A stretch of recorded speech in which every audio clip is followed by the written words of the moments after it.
ObamaCare for years now. In many areas, Humana is the only carrier left, so this will mean even more instability. And then on Wednesday, the CEO of Aetna, another large insurance carrier, said that ObamaCare is in a death spiral. His words. Here is what is important for us all to understand. ObamaCare is not simply stuck in some kind of status quo. It is getting worse by the day, and it will keep getting worse unless we act. We need to rescue people from this collapsing law, and we need to replace it with a true patient-centered system, one that gives every American access to quality, affordable coverage. That means more choices and lower costs. It means real protections and peace of mind. And it means returning your care to your control. Patients and doctors should be making the big decisions, not government bureaucrats. Step by step, this is what our plan to repeal and replace Obamacare will do. We look forward to making progress in the coming weeks and keeping our promise to the American people.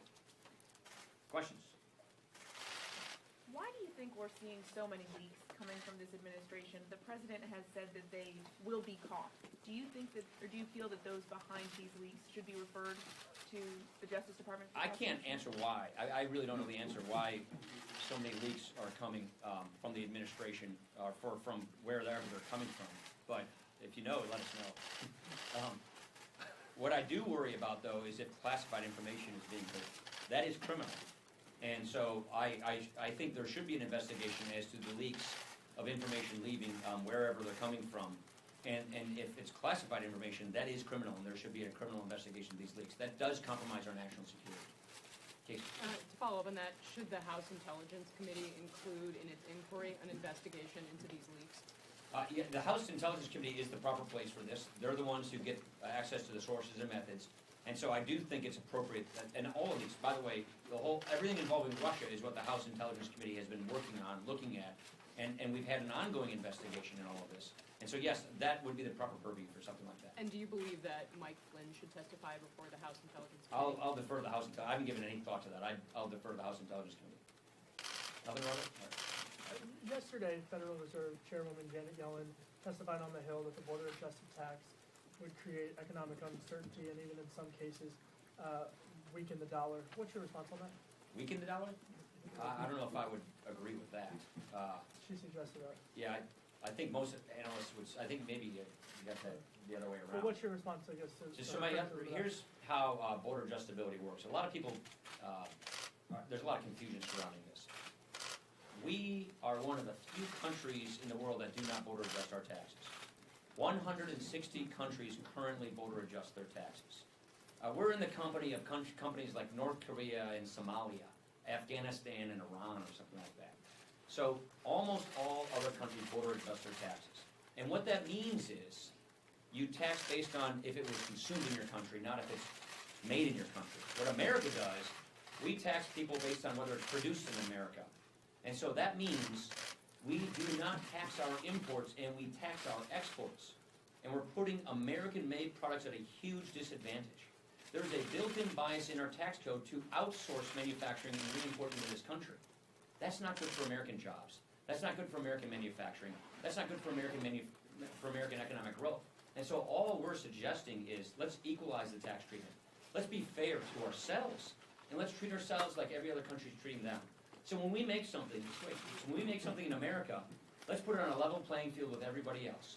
So let's just take this tape recorder right here. Let's just say this in America. I hope I didn't turn it off. American-made tape recorder. Oh, this is an Olympus. I have no idea where that's made. Sony, made in Japan. Oops. I just want to explain this to you. All right. American-made tape recorder, Japanese-made tape recorder. Here's what Japan does when they make this tape recorder. When they send it for export, they take the tax off of it. And then it comes to America, and it's not taxed. And it comes here to compete against our good, which is taxed. Theirs was untaxed twice. When America makes something, like a tape recorder, we tax it. And then we send it to Japan. As it enters Japan, it's taxed again to compete against their tape recorder. So we are doing it to ourselves. We are hurting American manufacturing and jobs. We are putting a bias against making things in America in the tax code. That is why we think, I hope I didn't stroke your tape recorders. That is why we think this is very important. This is good manufacturing policy. With respect to currency adjustments, it is obvious and mathematical that a currency adjustment would occur when we harmonize our tax laws with the rest of the world. For people who are concerned about it, I believe that there are things we can do, and Ways and Means Committee is looking into this, to ameliorate those concerns, to address those concerns, so that the transition from a really bad tax system to one of the best in the world we would get out of this is a gradual transition.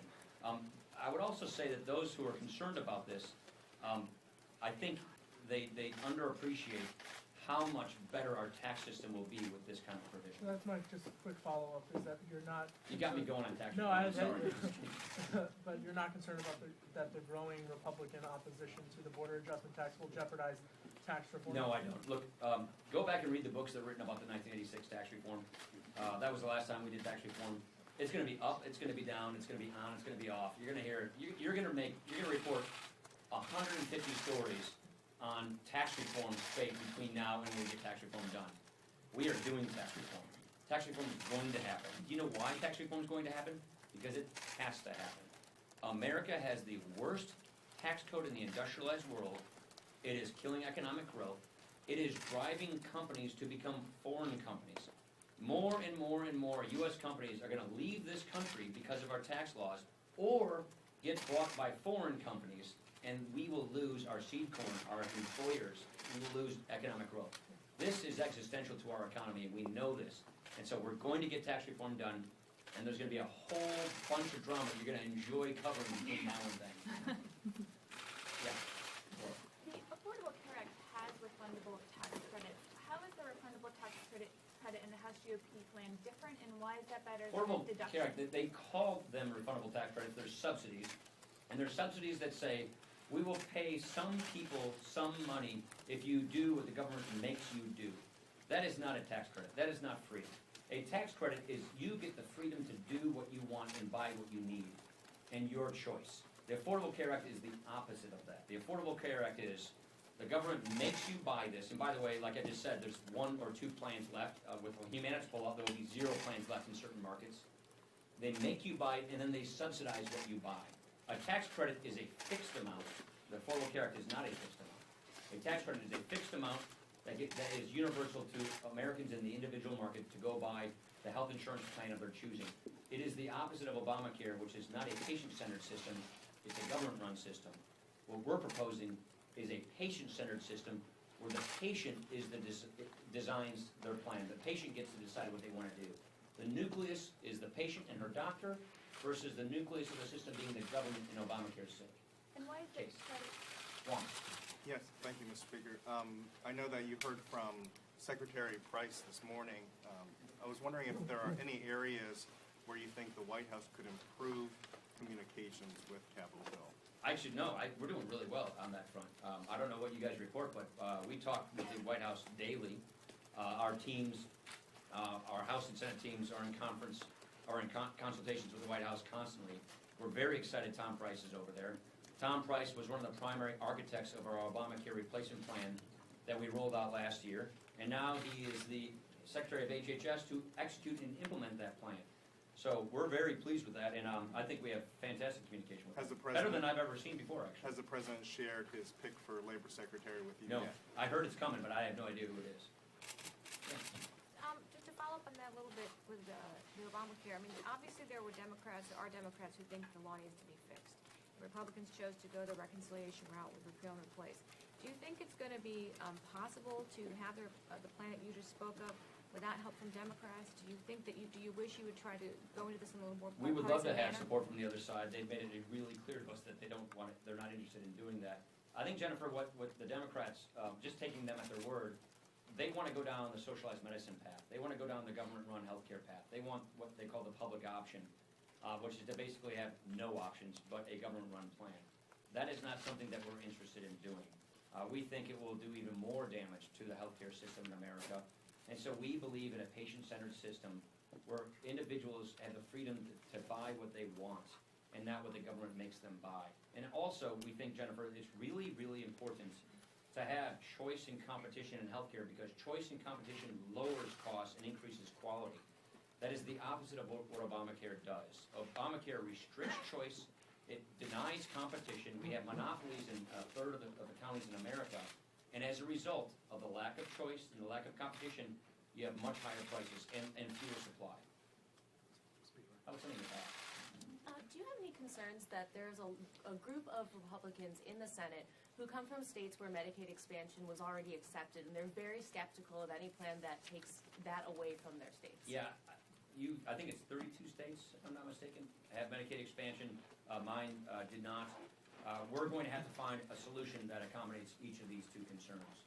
I've asked Greg Walden, who's our chairman of the Commerce Committee, he, along with Orrin Hatch, are working with governors to come up with a solution so that a state, whether a state chose to take the money or didn't, that going forward, as we give states more control, as we advance the principle of federalism by giving states more control over Medicaid so they can have innovative reforms, that we do it in a way that doesn't disadvantage either of the two sides of that coin. Last question. Gee. Clarify on Obamacare. Say it again?